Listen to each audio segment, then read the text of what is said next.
All right, just overall, how's the break been? You guys have had that long stretch of games, and now you've had a few days off. Just physically and mentally, how's the squad looking? The break was nice.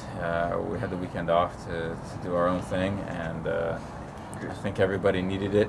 Everybody enjoyed it, mentally and physically. It was just nice to get away and be with families and friends and just relax a little bit. So we come back here refreshed this week for a good week of training, and looking forward to the weekend. Some teams don't. There's a lot of activity, which can be good because you stay sharp, but you also had a lot of days off, so you're not as sharp. How do you balance that out as far as now finally being on the pitch? What do you do this week in practice to get into game mode? Just make sure that we have a sharp week of training.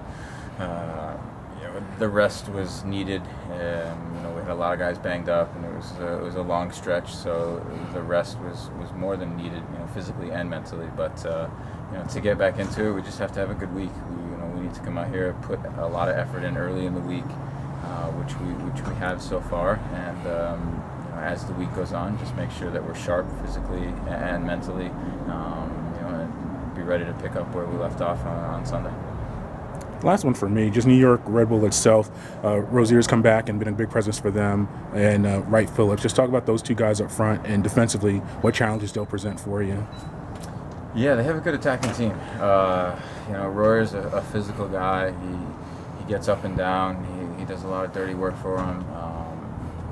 He's good in the box. He's a good finisher.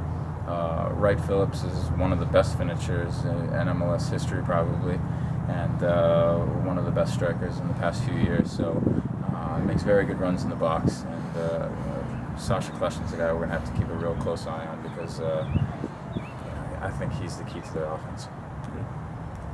Have you figured out any math for getting to host a game, either second round or second seed, third seed, or fourth seed? I haven't.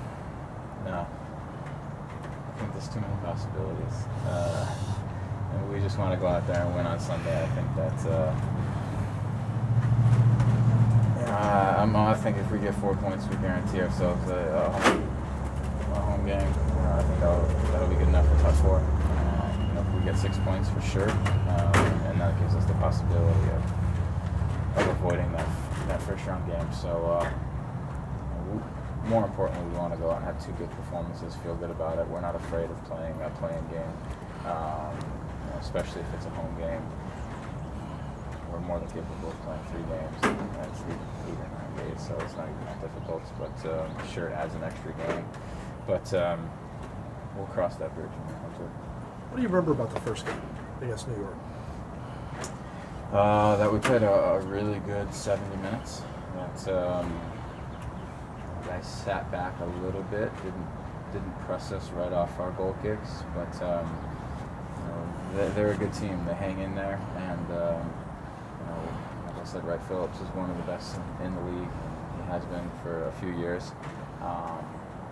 Him and Sasha combined super well together. But I remember that we lost the game, that we were disappointed that we lost the game, so we want to go in their place and reverse that. And just as a team, what's the biggest difference in y'all then compared to now, do you think? Yeah, we've just had an extra 6 months, 7 months, I don't know what it is, together as a team to get better, and we're miles better than what we were game one. We've matured.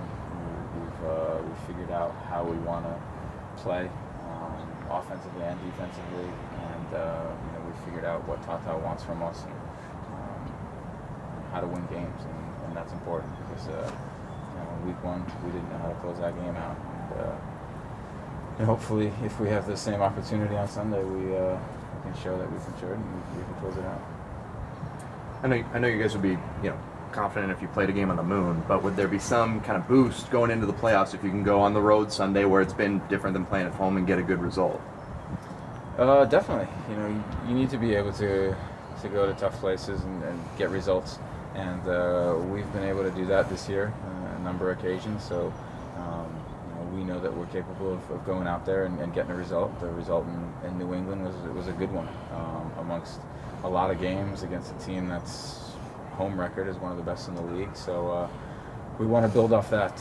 We want to be sure defensively, and we think if we do that, then we're good enough to create a couple chances and hopefully slip one away. I want to ask, curious guy who's in the sport, are you going to make plans to watch the USA Trinidad Tobago game? Yeah, absolutely. It's a big one, and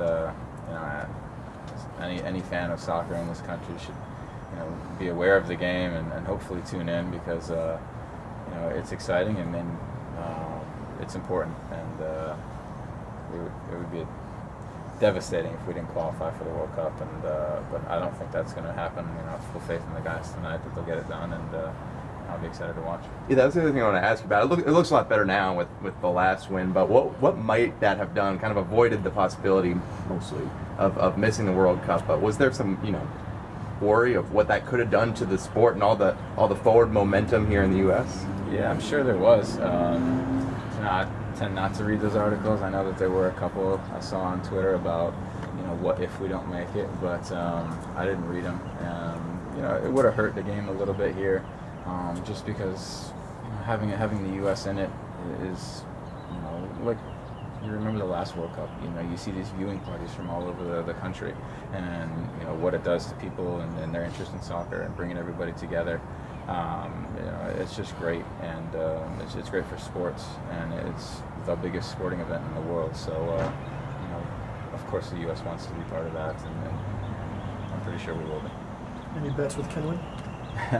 No, he said he really doesn't care how the game goes tonight. That's, I think, a quote from after training today. Oh, wow.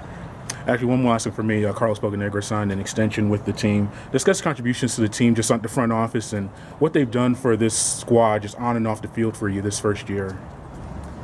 Yeah, Carlos is a big reason why the team's had success this year. The front office was so prepared for the season. They had a plan in place. They had a vision for what they wanted this team to look like on and off the field, and it's come to fruition. And it's because of their hard work before we even showed up as players. And a facility like this, and the vision to put this together, and the stadiums, and getting people to our games, signing players, the coaching staff as well. So a tremendous job, and well deserved.